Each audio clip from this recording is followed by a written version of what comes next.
Today I'm going to show you how to set up a sequence. A sequence is something that basically gives your project the parameters or the settings for whatever you're posting your project on, whatever your film is going on, whether it's social media like Facebook, Instagram, YouTube, your website. Everything has some type of parameters. Probably heard of HD or 1080p, 4K, 8K, 6K, depending on what you're building that project for. That is what we're going to be doing. Let's jump into it right here. The sequence is going to give you your frame rate. There's 24 frames per second, 60 frames per second. I'm not going to get into too much of that kind of stuff. Sometimes you might shoot in 24 frames per second. Sometimes you might be going for that slow motion look with 60 frames per second. First things first, we're going to go up here to the top where it says File.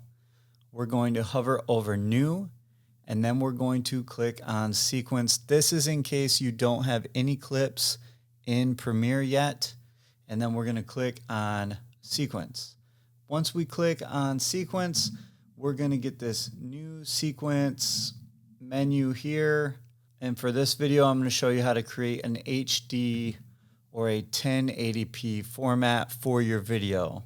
Before you set up your sequence, make sure that you understand what settings the platform you're posting on has. Facebook vertical video is going to be different than a YouTube vertical video or a TikTok or Instagram. Some of them are different. So make sure you have the correct settings before you start doing this, or when you're going in to change your sequence settings to post on one of those sites. After we get this new sequence box, we're going to select the settings tab, and then in the editing mode drop box, we're going to select custom. So in editing mode, when you click on this drop box, you might have to scroll up. A lot of people don't see this scrolly thing here. Make sure you scroll all the way to the top and then click on custom. For the time base here, we're going to select 23.976. This is just 24 frames per second. Now on frame size, I need you to pay attention to this. A lot of my students get screwed up when it comes to frame size because they don't understand the difference between the horizontal and the vertical. Adobe does it weird where they have the menu items here like you can see, and then everything to the right is the actual settings. So right here where it says frame size, this is actually the horizontal and this is the vertical. Right now 1920 horizontal and 1080 vertical, that is 1080p or HD. A lot of students always get tripped up with that, so just make sure. To the right of the setting tabs,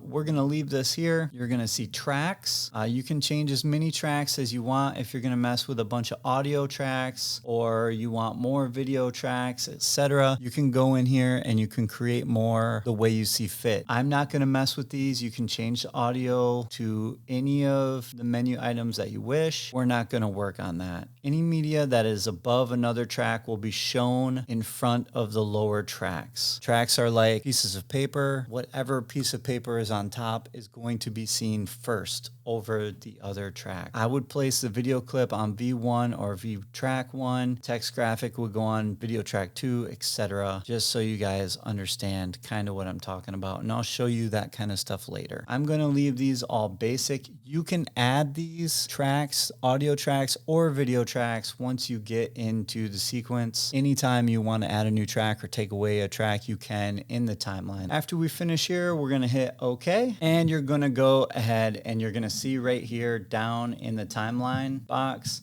that you have a blue square around it. Like I said, all your video tracks are up here. Whatever is on these upper V2, V3 is going to be shown before V1. So if you have something up here and something here, whatever's on V2 is going to get shown instead of V1. Same with the audio tracks. Obviously, you're not going to see, but it is the audio. That's the basics for setting up the sequence. I hope you were able to learn the basics of Premiere for setting up a sequence in this one.